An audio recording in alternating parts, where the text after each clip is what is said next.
Kekerasan bersenjata kembali terjadi di bumi Cendrawasih. Dua anggota Polsek Pirime tewas akibat serangan kelompok separatis Papua Merdeka di distrik Indawa, Kabupaten Lanijaya. Kedua anggota polisi yang meninggal adalah Bribda Zulkifli Dian Putra dan Bribda Yoga Aje Ginuni.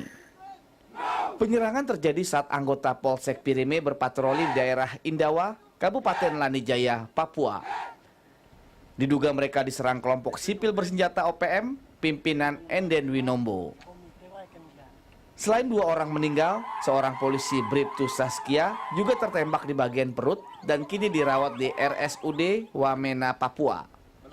Pelaku juga merampas dua pucuk senjata api laras panjang dalam kontak senjata selama 4 jam tersebut. Aksi penembakan oleh kelompok separatis di Papua seakan tidak ada habisnya. Langkah terpadu yang dijalankan pemerintah untuk memberantas OPM harus benar-benar terkonsep agar operasinya bisa berjalan masif. Hal ini diperlukan untuk memberikan ketenangan dan kerukunan hidup masyarakat yang tinggal di Papua. Dan untuk membahas mengenai kelompok separatis Papua Merdeka ini sudah hadir di studio Berita 1 Kabag Penum Polri Kombes Pol Agus Rianto. Selamat datang Pak Agus di dialog kita pagi ini. Ya, sebelumnya saya mengucapkan turut berduka cita atas tewasnya dua anggota polisi di Polres Lanijaya begitu ya Pak kemarin hari Senin.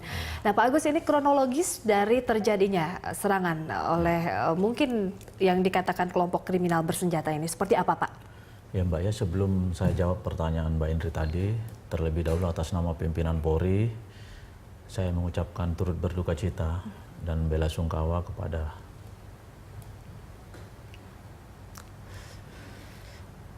dua keluarga korban penembakan brutal yang terjadi bertepatan dengan masyarakat Muslim seluruh Indonesia sedang merayakan Idul Fitri di wilayah Lanijaya.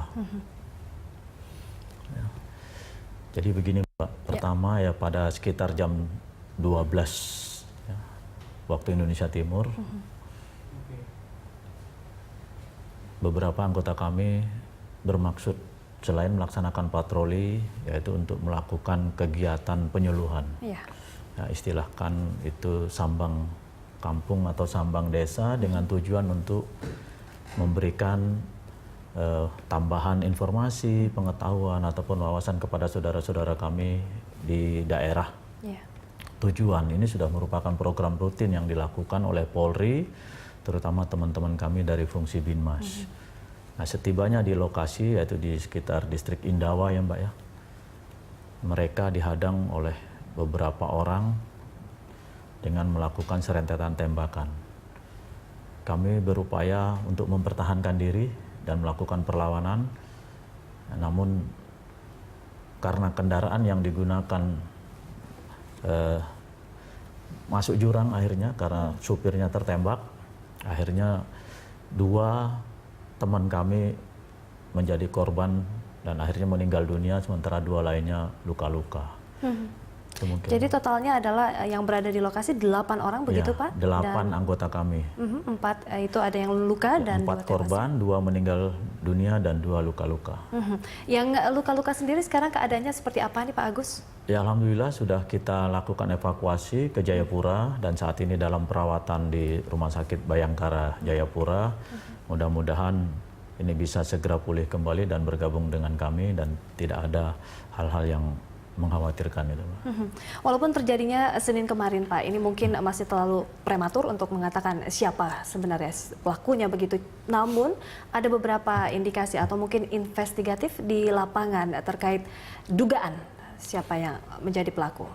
Ya tentunya beliau-beliau yang bertugas di wilayah Papua, dalam hal ini Kapolda beserta jajarannya sudah memiliki peta. Dalam artian bahwa ada beberapa kelompok yang beberapa waktu lalu sering melakukan tindakan-tindakan melawan hukum. Dalam hal ini juga penembakan.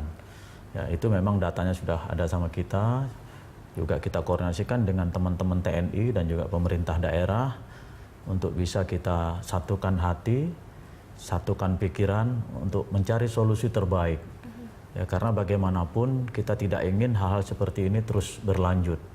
Kita perlu temukan apa permasalahan sebenarnya.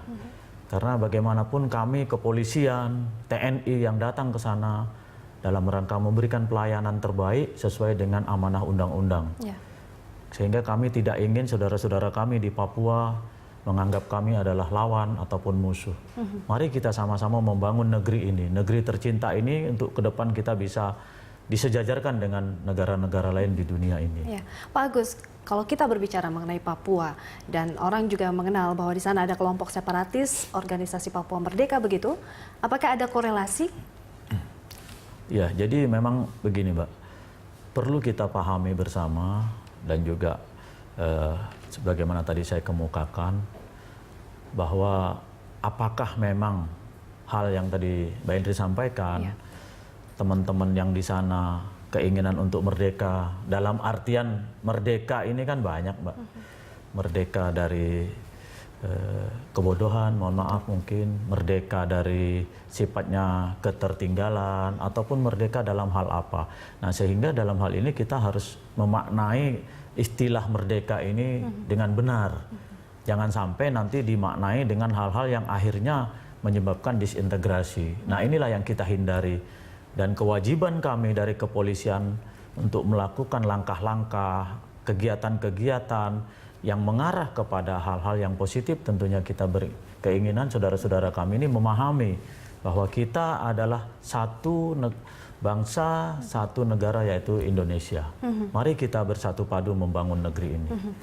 Nah, Pak Agus, ini pada beberapa waktu lalu, Sabtu 7 Juni 2014, ini prajurit dari TNI sendiri, dari batalion yang lain, ini Infanteri 751 Virajaya Sakti, Kodam Trikora, ini berhasil menembak mati komandan organisasi Papua Merdeka Timika Wonda di Papua, begitu Pak.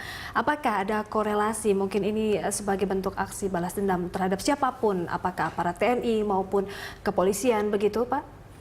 Ya, karena kita belum berhasil ya Mbak ya menangkap para pelaku beberapa peristiwa yang terjadi, tentunya kita tidak bisa langsung mengatakan bahwa ini adalah balas dendam dari kelompok-kelompok yang ada di sana. Ini kita belum bisa pastikan. Tapi bagaimanapun ya kita akan tetap berupaya bisa mengungkap peristiwa ini. Memang beberapa waktu yang lalu juga kita juga berhasil menangkap, bahkan juga sempat menembak juga beberapa dari kelompok mereka ya. Nah, tapi namun demikian kita tetap berupaya bagi Polri dalam setiap penanganan kasus itu berupaya semaksimal mungkin menangkap para pelaku ini dalam keadaan hidup supaya kita bisa mengungkap peristiwa yang sebenarnya. Karena kalau meninggal itu berarti perkara itu harus kita hentikan, harus kita tutup, karena tidak mungkin bisa diusut. Tidak bisa kita melakukan investigasi terhadap orang yang meninggal dunia, sehingga merupakan kerugian bagi kami apabila tersangka dalam setiap perkara apapun itu dalam keadaan meninggal dunia, sehingga kita berupaya dalam keadaan hidup ini, Mbak. Baik, kita harus jeda dulu Pak Agus, kita lanjutkan di segmen berikutnya, kami akan kembali, tetaplah di Dialog Jurnal Pagi.